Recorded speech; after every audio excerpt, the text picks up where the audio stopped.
This is the IFF TV podcast. Hello, everyone, and welcome to the League of Ireland show. It's myself, Paul Tierney, and I'm joined by Gary Spain to talk through all the fixtures from last weekend. Gary, how are we? All good, Paul. All good.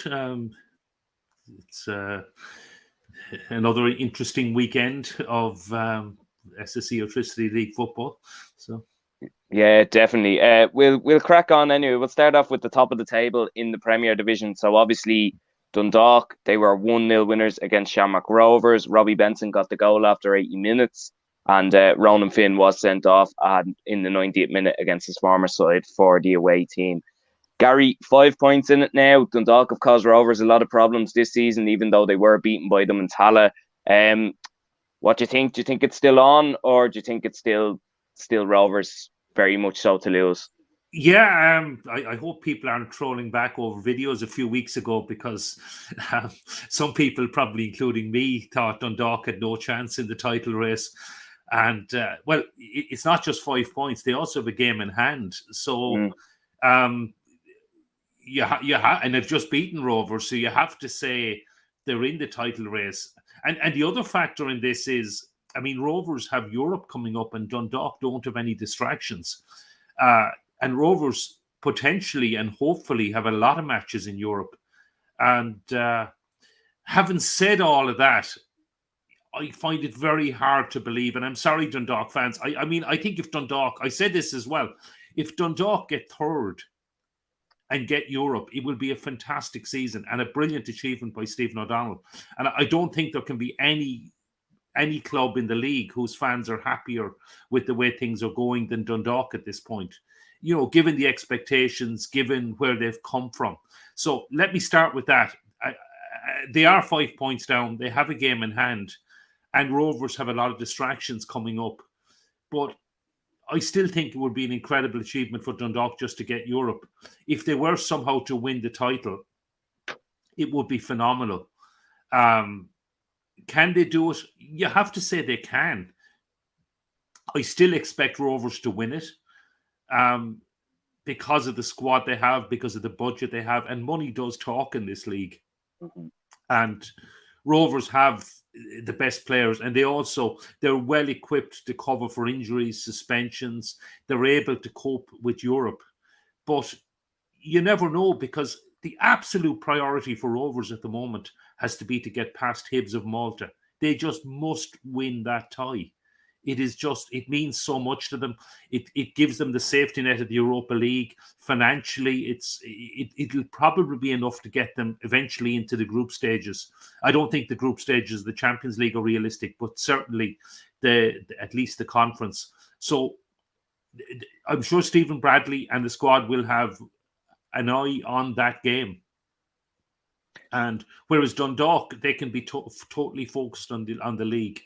But having said that, I mean, a couple of injuries, a couple of suspensions, Dundalk don't have the squad that Rovers do. And week in, week out, it's going to be very hard for them to win the league. But they've done incredibly well. And if they finish in second or third spot and get Europe, it will be an incredible season for them. But I've no doubt their fans are dreaming about a title race, and who knows? Yeah, who knows? There's a long way to go still, but they have caused Rovers a lot of problems this season. They have taken 4 points off them as well, probably the most out of anyone, really. And look, we all know the pitch up in Dundalk can be a bit of an issue for teams at times. Dundalk will obviously be more used to it because it is their home pitch, but that's still no excuse. Look, we can move on anyway, because you pretty much summed everything up from that game there. So that's perfect, Gary. We'll move on into the game that I was at on Friday evening at Dalymount. Bohemians 1, Shelbourne 0. Dawson Devoy's goal after 12 minutes got the game, won the game for Bohs. But a lot more went on, and it was a highly fought Dublin derby, as it usually is. Kieran Kelly was sent off after 53 minutes for Bohs, and it looked like Shels might have an opportunity to get back in there. Didn't take it. They missed Sean Boyd big time up front. I think he might have been injured or suspended, one or the other. I think suspended, actually, to be honest. Look, they had no real they had no real give. Bohs were still kind of dictating most of the play, even after the red card. There was one big chance for young Gavin Hodgins. He's only 17 years of age, came on off the bench, cross in from the right-hand side from, I think it was Shane Farrell. Bobbled up terribly for him off what is usually a hard pitch at Dalymount, and bounced off his knee and went off the crossbar. Now, to be harsh, he still probably should have scored looking at it overall, but it was a hard chance to score considering the cross and so on. Dawson Devoy's got his 5th goal of the season. Now, he's been fantastic for Bohs so far this season. And Bohs, it's only their 2nd win, I think, in 6 or 5 now. And it's another home win for them. They've been fairly good at home, but it's the away form that's killed them. And Gary, they come up against their big rivals, Shamrock Rovers, next on Friday. Yeah, look, I know it won't be good for you as a Shels fan, but that was a crucial win for Bohs, and very important as well to play virtually the whole second half with 10 men, as you said. And obviously they rode their luck with that chance you described. But yeah, a big win, because I think it's crucial for Bohs to get back into Europe. As you say, a massive game on Friday night in Tallaght. It's really great to see it sell out as well. I mean, and sell out so early. I mean, and Tallagh's obviously getting bigger and bigger with we've got the 3 stands now, and hopefully we'll have the 4th stand in next season. So it's great to see. It's going to be a fantastic atmosphere there on Friday night.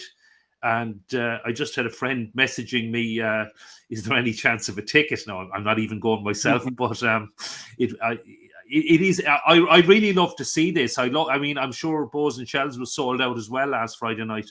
I mean, obviously, I feel for fans who can't get tickets, and that's really tough. But it's great to see so many sellouts in our league, because certainly when I was going to games, and when I started going to watch the games in the 70s, 80s, even into the 90s, you'd never have a game sold out. You just pay in the gate, and it's great to see the demand. It's great to see the interest, and there is a real buzz around the league. And I'm sure it's going to be a fantastic occasion on Friday night. But massive game for both sides. I mean, Bohs will absolutely love to do Dundalk a favour and do themselves a favour, because they're in the battle for Europe. And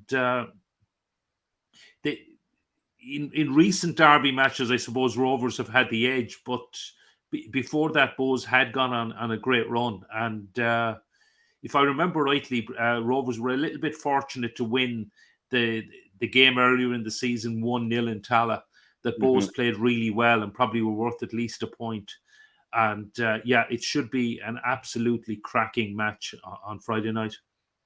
Yeah, and just on Shels, Gary, they're in a bit of a weird position at the minute. It looks like they're going to be safe. They're 10 points ahead of the relegation playoff, 12 ahead of UCD.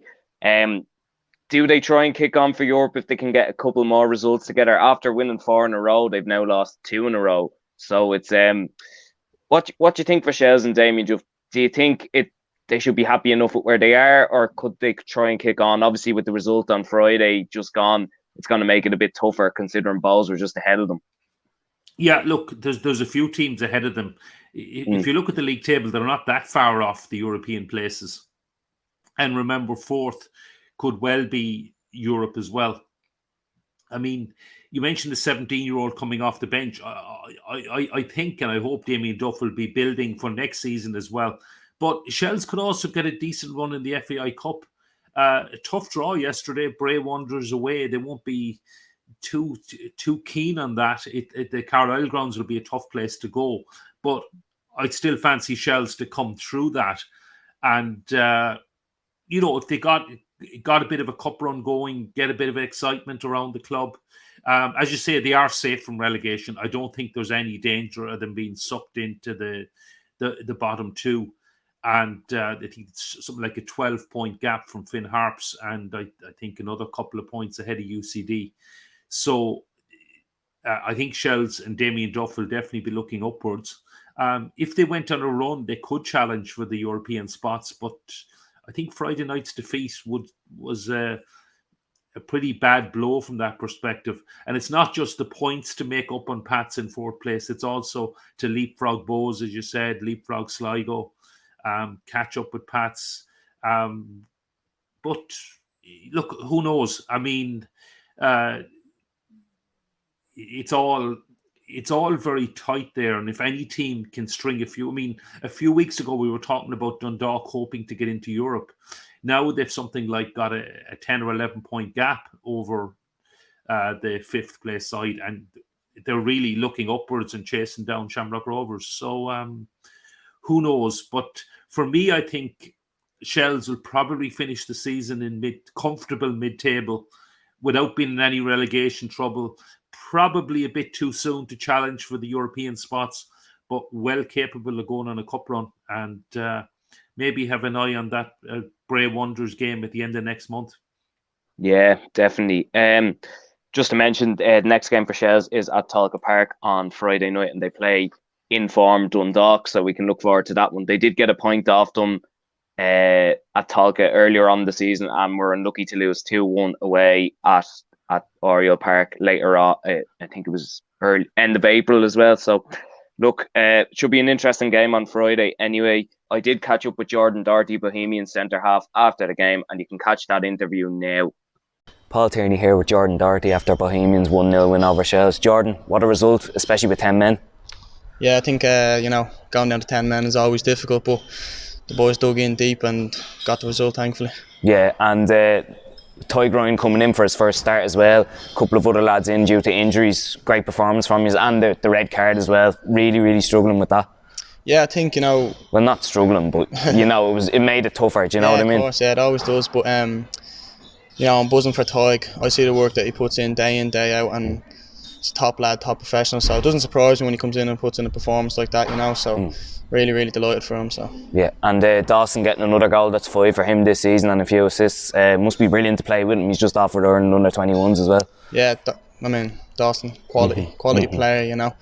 Gives us that quality tonight with that goal. What a banger that was. So it's a pleasure to play with a player like that. He makes us better, keeps us ticking in there. So it's great to have him. Really good. And did you have any opinion on the red card? Obviously, you would have been quite close to it there at the back. Did you think it was last man? From where I was looking, I didn't think it was really last man. I think personally, I would have got there. Yeah. I think I would have got across. I thought you would have got there as well, to be honest. But the referee's made his decision, and it is what it is, So we obviously gone down to 10 men. We had to dig in, and the lads did, to be fair. So come away with the clean sheet and 3 points, which is all you can ask for. So happy days. And you have Rovers up next. That's another big one up in Tala. Yeah, a big derby, big game of football. So I'm sure all the lads will be in tomorrow now recovering, and we'll be looking forward to that. So yeah, we're looking forward to going there and giving them a game. So that was Jordan Doherty speaking to myself there. We'll move swiftly on to St. Pat's and UCD on Friday at Richmond Park. 2-1 win for the home side. Owen Doyle got a double, one from the penalty spot, and Alex Nolan did get one back with 3 minutes to go for the students. The talking point from the game, though, was our interview with Andy Myler after the game. Daniel Coffey's interview with Andy Myler after the game. He was sent off.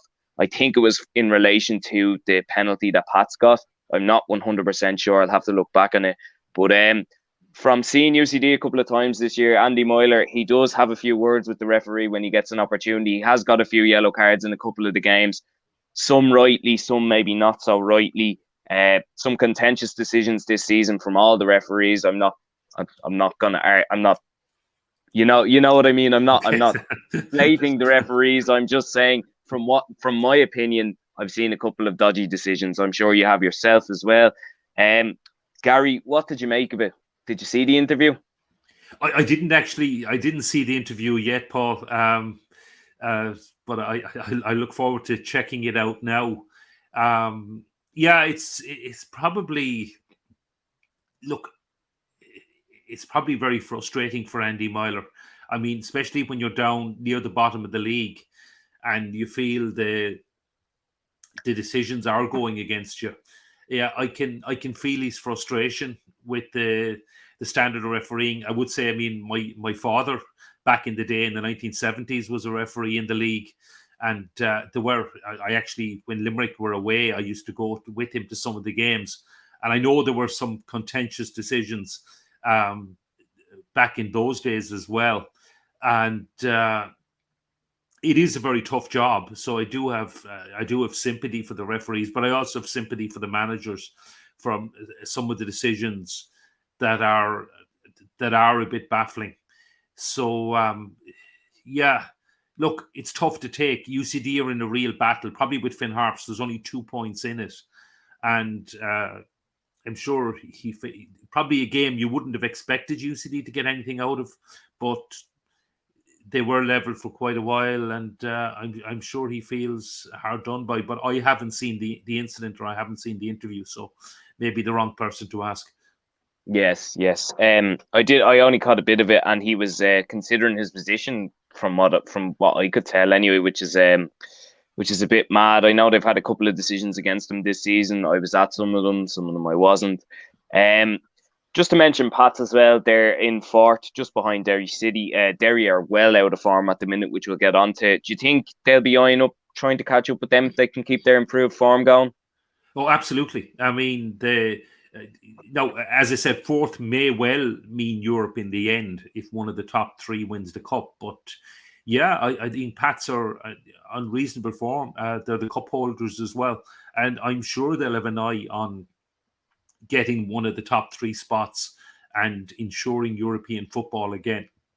I mean, for Pats, that would be quite an achievement. I think their fans, they've got to be reasonably happy with the way the season is going. As you said, Derry are out of form, and it's definitely possible and feasible for Pats to be targeting them and to catch them. Yeah, definitely. As we mentioned, just to mention that if you do want to catch that Andy Myler interview, it was done with one of our new lads, Daniel Coffey. You can catch that now. Richmond Park. Andy, disappointing result for your side. I just wanted to get your thoughts on the match. Yeah, disappointing result, but a very good performance. Thought we were really good tonight, right from the start. Great intensity to our play and our press. I thought we really limited Pats throughout the game. But the game is decided again by refereeing decisions. We're sort of used to it at the moment, but really disappointing and becoming difficult to get your head around at this stage. Yeah, I just want to get your thoughts on that, the red card decision for yourself and for your assistant, Willie O'Connor. How did that come about, and how did it all kind of unfold? It's a reaction from us, I suppose, and it's not a reaction to the decision just tonight. It's the reaction to consistent decisions over a number of weeks. If anybody wants to look through the penalties given against us this year, another one tonight, but it's a clear red card. A player is through on goal, he gets taken down.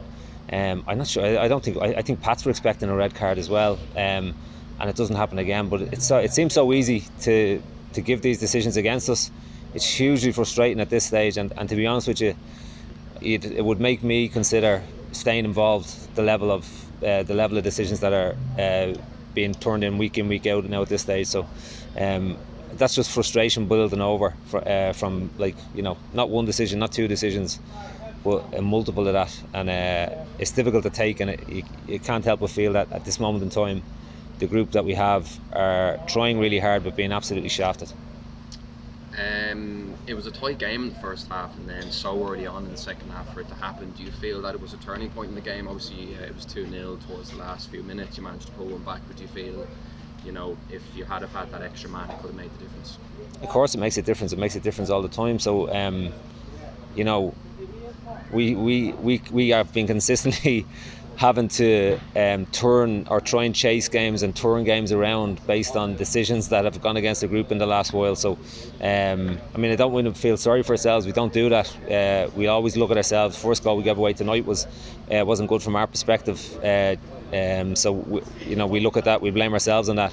But the rest of the stuff is just becoming too frustrating to bear. It boiled over tonight. Maybe it shouldn't happen, but it does, and no doubt we'll have to suck it up and be punished and all of that kind of stuff. And listen, that is what it is. But we're just a frustrated bunch at the moment in terms of what's going on. So I'll have a think about it. But becoming, listen, you love football and all that kind of stuff, but I'm not sure I'd want to be involved looking at that every week. Obviously a very damaging result in your hopes of staying in the division. How do you keep the squad motivated after consistent, probably poor refereeing decisions, and obviously the tough results as well? How do you keep the squad motivated to want to to hopefully stay in the league from the end of the season? Yeah, listen, like every result that you don't win is obviously a little bit damaging, but not too damaging. There's 17 games left there. You know, there's a large number of games. We're playing quite well. We've been playing well before the break. We're playing well tonight. So we trust that we just keep turning in those performances. We'll get a fair shake at some point, and they'll turn into points. So I'm not too worried about that. The group is a good group. They stay motivated themselves. It doesn't take a huge amount from me. So we'll just keep digging away. That's all we can do. So. You know, some really good performances again tonight. We're really pleased with lads coming back in that have been off doing leaving certs and everything else like that. So good to see them back, and we'll hope we get stronger from this point. So that was Andy Myler, frustrated Andy Myler speaking to Daniel Coffey there. We'll move swiftly on to Derry, who we were just talking about before this. They drew 1-1 on Friday night with Drogheda United. That's their 7th game in a row without a victory. Matty Smith had them ahead after 33 minutes, but they couldn't close it out. And Dean Williams, I think it was a penalty, scored with 12 minutes remaining for Drogheda to take a very, very good point back to heading the game park. Gary, Derry seriously out of form, just need a win from somewhere. Absolutely. And I mean, I talked about Stephen O'Donnell and Dundalk being absolutely delighted.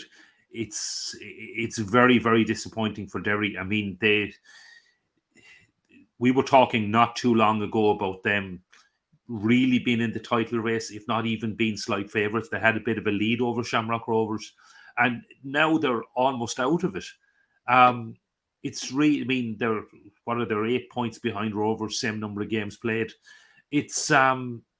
And it's another very disappointing draw at home. Now, hats off to Drogheda. They've been superb, and that's a fantastic point for them.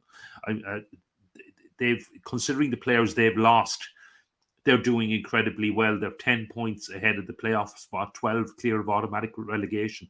And that's phenomenal achievement for them.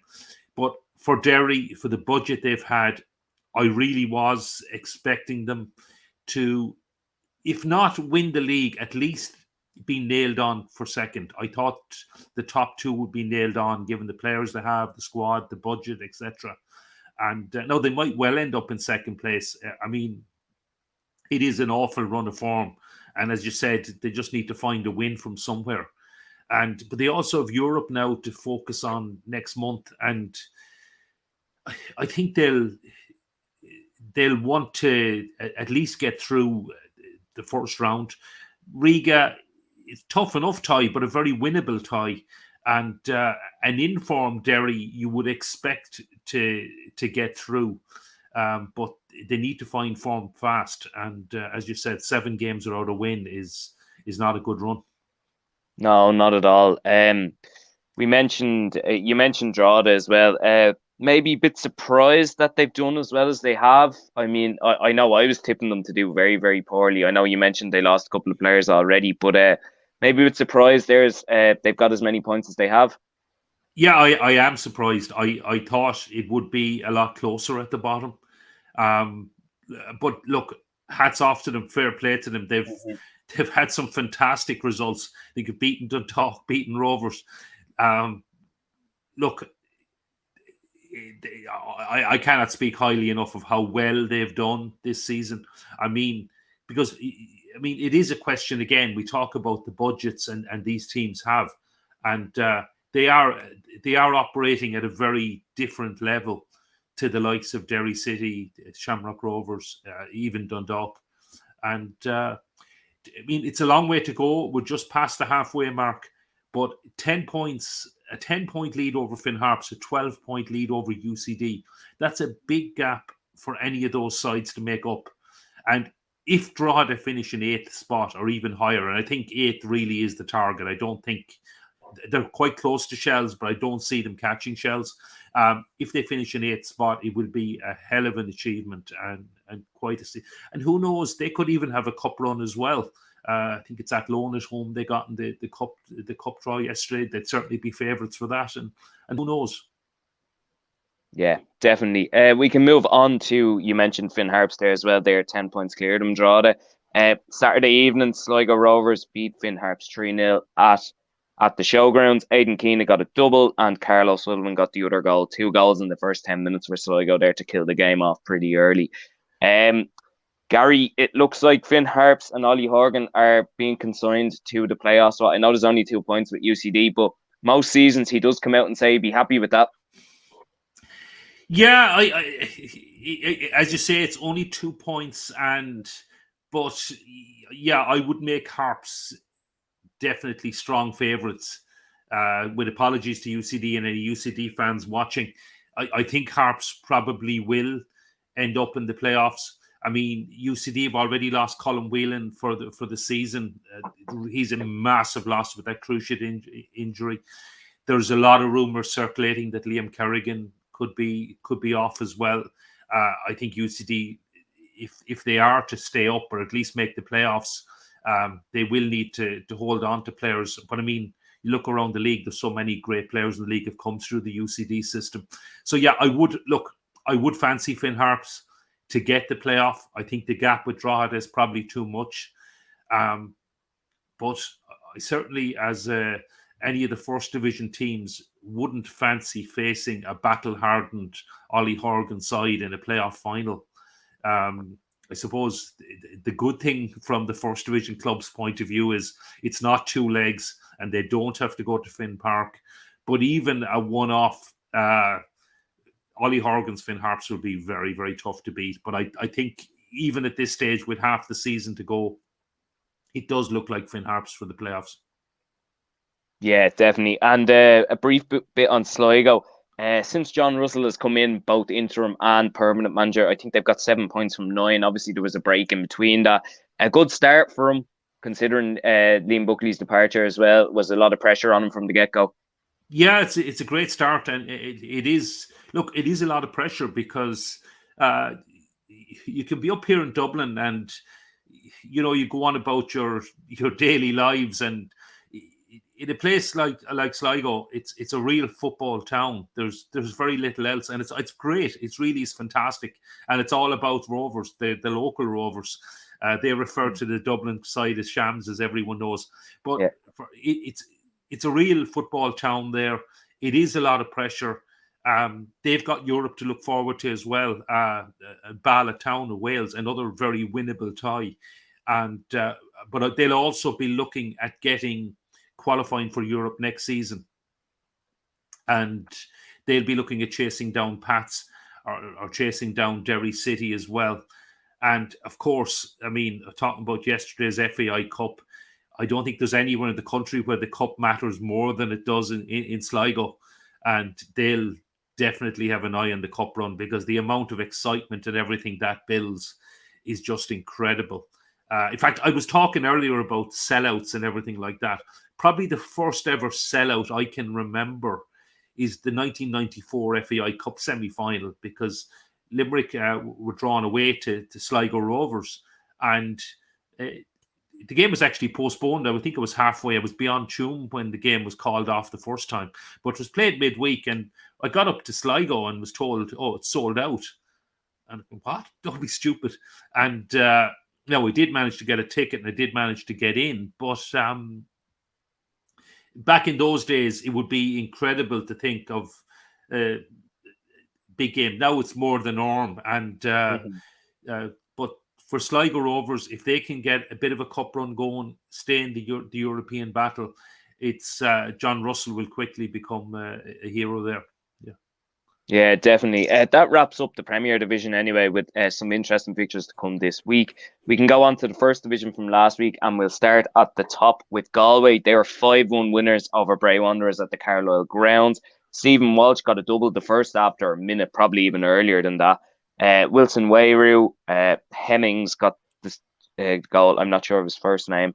And David Hurley got a penalty towards the end. Darrell Lynch did get one back for Bray. Gary, Galway are a point ahead now and have been firing in the goals the last few weeks. Yeah, absolutely. They, I think we talked about Galway a few times, and they were kind of eking out those narrow 1-goal wins. They've, apart from the game against Cork City at home, when Cork actually went to him in DC Park and beat them, they've been absolutely blowing teams away. A couple of 4-0s, went down to Cove and went down to Wexford.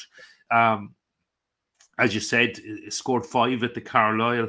I'm a little bit concerned because their next game is at home to Treaty United on Friday night. But they're in flying form, and as you said, they went top of the league on Friday night, and they're well capable of staying there. But yeah, what an impressive win. Yeah, definitely. Very, very impressive. And you mentioned they went top of the league on Friday. Cork couldn't go back top. They drew 1-1 on Saturday evening with Longford away at Bishopsgate. Keane Bargery had them ahead after 16 minutes, but Carl Chambers equalised with 5 minutes to go. Cork will be disappointed with that one, even though it is usually a tough game, and they did draw there earlier in the season as well. Yeah, look, Longford are a decent side. They don't have the budget of the Cork, Galway and Waterford, but they are clearly the best of the rest in the first division. And but it will be a very, very disappointing. It's definitely 2 points dropped for Cork. It would have been a great place to go and win, but when you're winning 1-0 so late in the game, it'll be a big blow for Cork. And I'm sure there were celebrations in Galway when that result came through. You talk about referees as well. I also saw a lot of disquiet among the Longford fans about the refereeing performance on Saturday night. So maybe they felt they should have even got more out of that game. But I didn't get to see the game, so I can't really comment on it. But what I would say is it's advantage Galway at the moment, but there's a long, long way to go. But it will be nip and tuck between Galway and Cork for the one automatic promotion spot. Yeah, definitely. We move on to your lads, Treaty United. They won 2-1 against Athlone on Friday. You were there, Gary, in the VIP section, I heard, and you saw a David Beckham-esque goal as well. Absolutely, yeah. I was there. I wasn't actually working at the game. I was there as part of a sponsors evening, and look, a wonder goal from Jack Lynch. It was a real strange game. Treaty were 2 up in 8 minutes. Dean George headed one in from across very early on. In the 8th minute, Jack Lynch scored from the halfway line out on the touchline. Fantastic effort, great goal, and you can check that out. It's on, it's all over social media. And at that stage, you thought, look, and there were actually lots of chances as well for Treaty to go on and kill the game. Great chance to go 3-0 up, and suddenly Athlone go down the other end. And Thomas Alua, who was really, really impressive throughout, he had some burst of speed to get through the Treaty defence and make it 2-1 just midway through the first half. And strangely, that was actually the end of the scoring. But both teams had incredible chances. I don't know, Athlone had one effort that came off the underside of the bar, bounced down. They were claiming a goal for it. It could well have crossed the line, but I would argue there was a handball in the build-up as well, so maybe justice was done. But it was a great game for the neutral. It was a pretty nervy one for fans of both teams. Maybe the defending could have been better on both sides, but a crucial 3 points for Treaty because they had been on a bit of a run, 7 games without a win. So it was a badly needed 3 points. And the Treaty are in the battle for the fourth playoff, fifth place and the fourth playoff spot.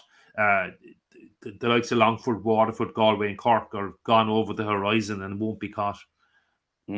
Yeah, it looks like that anyway. And just to mention, one of your rivals for that playoff spot, Wexford, did get a nice 3-0 win down in St. Coleman's Park. Conor Davis, Jack Doherty and Dinny Corcoran got the goals for the away side. And the first time I've ever seen it, an away player got man of the match from the home sponsors. Fantastic to see from Cove. Should be done more often. Should definitely be done more often. And I mean, look, it is very tight down there. It looks like Treaty and Wexford are more capable of getting a result, grinding out some results than Bray are, maybe. Yeah, I mean, I've actually been very impressed with Wexford, and they've done incredibly well. Because, like Treaty, it's a low budget. It is, I think, nearly wholly or mainly amateur as well, and it's quite an achievement. It's going to be really close. Bray, I mean, they have better resources. They haven't really performed, but I think Bray are still in the mix. Mm-hmm. And I certainly wouldn't rule them out. And I think Pat Devlin's an excellent manager, and he's well capable of bringing in some players and going on a run in July as well. So Bray could well end up in that fifth playoff spot or fifth place in the end. I think it's between the three of us. Cove and Athlone are just too far back now. And but that was an impressive win for Wexford to go to Cove and win 3-0. And it's going to be tight. I mean, Treaty's next two games are Galway and Cork. So I'm sure Wexford will be eyeing the chance to close the gap and maybe even get ahead. Yeah, definitely. It'll be an interesting run into the season, to the end of the season. We'll just quickly go on to the cup draw. You mentioned a couple of ties already. Any other ones stand out for you? I mean, Cove did get Cork as well. I know they play each other in the league a lot. That is an interesting tie. And you look at the likes of the non-league teams coming in as well. Bangor getting an opportunity to play against Shamrock Rovers. They basically have the same crest as well. Yeah, look, a fantastic draw for Bangor Celtic. Home to Shamrock Rovers. I'm sure they're delighted. A fantastic draw for Oliver Bond Celtic. Going to the Brandywell. They were absolutely delighted with that, and so they should be. And I'm sure they'll bring a big crowd up to that. I actually saw them in the semi-finals of the FEI Junior in Richmond Park against Pats, and they had quite a decent support at that. And they're a decent side. Look, I don't think they've any real chance against Derry City, but you never know in the FEI Cup, and they've got some good players. And if Derry underestimate them, you never know. You mentioned the Cork Derby. I think both clubs will be delighted, particularly Cove Ramblers. Get a big home crowd. There was nearly 4,000 at the league game earlier. Surely you'll get the same again for the FEI Cup. Treaty United, Usher Celtic at home, a non-league team. Bit of a banana skin always. But Bray Wanderers and Shelbourne, Paul, will be quite a tie. Tricky one for St. Pat's, the holders as well. Waterford they're on a real good run of form. I think it's, 7 wins on the bounce, is it? And their priority is going to be promotion. But they like a good cup run down in Waterford as well. And 1980 was the last time they won the FEI Cup. So they have the squad, even though they're in the first division, to possibly go deep in the competition. So they're the kind of the standout ties for me. I don't know if anything else caught your eye. Or maybe actually Finn Harps at home to Bohs. A tricky trip there to Ballybuffet. And it'll be a tough one for Bohs. I don't think they'll have been too happy with that. No, definitely not, considering they're probably not going to be able to wear that jersey they made for it as well, because it's the same colour. So it would be pretty ironic if they made that jersey for the cup and got knocked out in the first round of the cup and couldn't wear it because the team they're playing against wear the same colour. But look, listen, that's the way it goes. The beauty of the cup, the magic of the cup, that's what they say. Anyway, we'll end on that, Gary. Thanks very much. Very interesting chat as usual. Thanks to all the viewers again. Don't forget to like and subscribe. And look, we'll talk to you again soon. Thanks very much. Thanks, guys.